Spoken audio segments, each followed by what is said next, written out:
Ladies and gentlemen, what's good? It's L Franchise. Welcome to the Bros TV. And usually on this channel we talk things like culture and sports, but I feel like it's an obligation to, when something like this comes across that we got to touch on it and help as many people as we can. We back talking about the BG Wealth Sharing project, and we got big news today. And I know a lot of people don't want to believe stuff they hear on the internet, so I'm gonna put this article up as I read it, and it's over with, folks. It's over with. All right, so $150 million DSJ Exchange crypto Ponzi scheme collapses. Team freezes $41.5 million. All right. A crypto Ponzi scheme operating under the name DSJ Exchange and BG Wealth Sharing collapsed last week. ZachXBT, man, this is a renowned blockchain on-chain investigator. He was a part of the team responsible for coordinating an effort between Tether, the security team at Binance, OKX Exchange, and American law enforcement agencies to freeze assets worth $41.5 million. This was a scam that started way back in 2025 and offered its investors a return between 1.3 and 2.6% daily, apart from referral and ranking bonuses. All right, crypto scheme used fictitious CEO and rotating infrastructure. Now, I'm gonna tell you something about the CEO. Like, bro, one, you can tell how he types, and you can tell from the videos that I've seen that he looks AI like as the person. But DSJ was a dummy trading platform while BG was an investment firm related to it. There was a dummy CEO called Stephen Beard, who was the face of the scam to the public, and there was a constant change of domain names and hot wallets. Bingo. Constant change of domain names. Their website, the BG Wealth Sharing website, if you go to the one, I think they made a new one, but the one previously it was seized. You go to the website, it says seized, and it has the FBI and other law enforcement agencies on the screen when you go there. There was a push for recruiting members and the fake trade signals in a group called BonChat, a messaging app. They originated from Hong Kong. The fact that the fraudulent entity created a fake identity for the leader, used a rotating network of infrastructure, and recruited via social media and made the scam hard to trace. All right. A total of 13 regulators in 5 continents, this is crazy, this big, had issued public warnings against DSJ and BG prior to the collapse. That's facts, because I saw a lot of that searching the last month online. I was like, I'm hearing about it. I'm like, let me search, some negative feedback about it. You kind of got to be able to research both sides of it and be objective when you're doing that.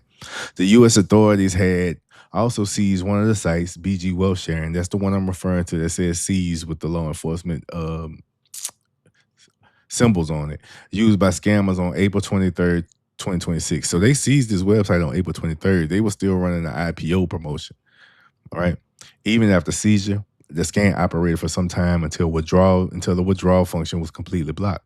On May 2nd, 2026, a video purported to be filmed with Stephen Bird was uploaded saying DSJ will launch an initial public offering and will require 12% of users' account balances and taxes per regulations.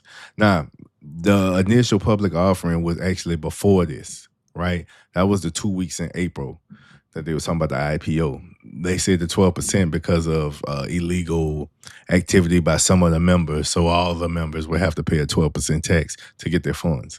At this point, withdrawal of the money from the platform had stopped functioning. This good right here. Bad, but good. Good news.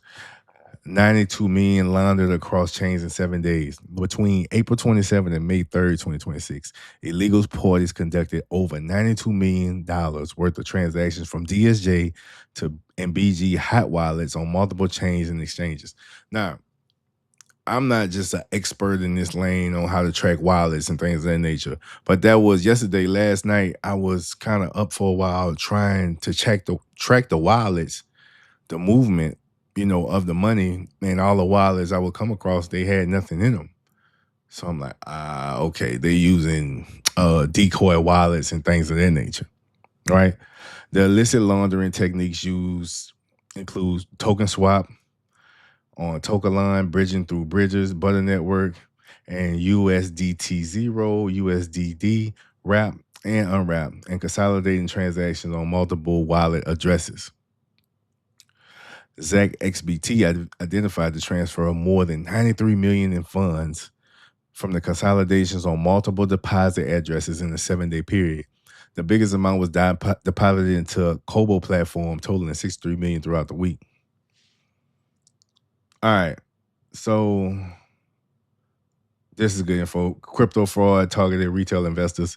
ZachXBT called DSJ and BG as a part of a category of Chinese investment frauds that are obvious to the most experienced observers, but deliberately designed to target retail investors through social media channels. He also noted that many users still appeared to be in denial about having been scammed. Check this out. I'm going to come back to that last point. The $150 million figure cited across coverage of the scheme is described as the floor rather than the ceiling. So it's at least $150 million. Right? All right. I won't get to the denial part. Y'all, look, this not one of them. I'm not one of those guys who you shouldn't have done this, telling you what to do. I say this again, not telling you what to do with your money, right? But I think it's important that we recognize the signs of things like this. So at the bare minimum, you know what you're getting into. So if you know what you're getting into, and then whatever you invest, what you can withstand, at least you know, if you know what you're getting into, that someday you're going to wake up and this is gone. What you thought you had is gone. So these numbers that members would see in the DSJ Exchange, those not real numbers. That's not real money, right? This was a highly sophisticated play. And I always call it a play because some people who got in early enough actually saw a lot of money. I'm not necessarily one of those people, but so to them, they might not feel that it's a scam if you won $100,000 off this play. You know what I'm saying? So that's why I call them plays. I think we need to word it like that. But it was signs throughout the whole situation. Think about when the DSJ Exchange, all the sites would go down, right? First you had the screen where you could, bypass it and go into the app when you get the error message. And then the sites, you just start getting the white screen with phishing, and it's like stuff like that. It's like, that's not regular. That's not supposed to happen on legit platforms. So you got to kind of understand what's going on and then, prepare yourself. Here's another thing that people have to be aware of. Hey, first, if you pay the 12%, you're cooked. Sorry to tell you, but I got to be real with you. But if you didn't pay the 12% and you consider it, if you on the fence and you see this, don't do it. Don't do it. I don't care how many screenshots you see of people saying, hey, think about this. I saw people today saying that they paid their 12%, and I've had 3 withdrawals today. It's like, no, you haven't. It's no way. No, you haven't. Like, that's not even how to. So now they have an expedited withdrawal process. That's what's going on. Stuff like that is like bots and stuff like that, or people in on the whole play. Like that's not realistic. Now, this what you have to be aware of. Recovery scams are coming next, right? You might get a message from someone who's saying, hey, were you in BG? I can get your money back. They might claim they work for the government or law enforcement. And then they'll hit you with the pay this recovery fee, and then we can release your funds. It's gonna be steps in this to get more and more money and more. Now that's for sure scams, right? That's just what it is. More and more scams are gonna come about, and then you're gonna have more and more people messaging you, like people who've just commented on posts I've had maybe on YouTube or TikTok. They show me their DM. It's flooded with people trying to get them into the next platform. I had a guy talking to me about Exobit. What's the other one? New Wave. It's a few, and forgive me for not knowing all the names, but if you see this going down, just know if you want to involve yourself, just know what it is. It's the same thing. It's not better than BG. It's just under the radar. It's not as popular, and then eventually the same thing will happen. So just know what you're getting into before you get into it. All right, before we get out of here today, let's go into some of these signs that, were red flags that, people ignored, and then that maybe could help somebody in the next situation they get into. All right, first, this too good to be true. Too good to be normal. You're getting 1.3% a day, every day promise, or 2.6 a day promise every day. And if the trade fails, you get triple the amount. That's too good to be true. Second sign, like I said before, the site kept changing. One, the BG wealth sharing domain itself, but the exchange site. It's like when you go to exchanges, it's the site. I go to Coinbase, it's Coinbase. Binance. Like it's not changing like this. And then it's for sure not changing to sites that have nothing to do with the exchange in the name of the site, right? Of the links, right? It was, at one point it was DSJ 243, right? Then it started being like IJTSN, like weird stuff for its links. Keep that in mind. Sign number 3, too much control was in a group chat.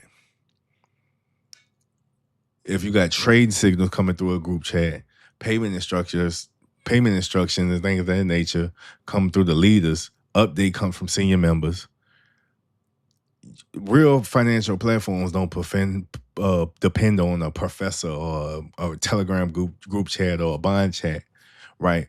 And another thing that people, hopefully this is not, this doesn't hurt people, but in the verification process with BG, people are putting their ID and their faces next to their ID, so they have that. You got times when situations like this, you have identity theft that occurs, right? All right. Another sign, 4, early withdrawals, that builds the trust. So when you got people, a group of people, a lot of people saying, I was able to withdraw, I came up on $1 million or, whatever number, right? That builds trust to get the new members and get more and more people involved. Look, let's be real here. Once a certain class of people start getting into a platform, it's not even set up here. I can speak for the US. It's not set up here for everybody to make money that easy. It's just not set up. You can make money, but it's just not going to be that easy for anybody to get on and, be able to compound their money like that. It just doesn't work like that. So let me know, man. Y'all were real helpful in the comments. The last video, sharing information. It's a community. I want to build a community, for this topic, man. Let me know any news y'all hear in the comments. Let each other know. Make sure you don't pay that 12%. And sell Franchise Bros TV. Till next time.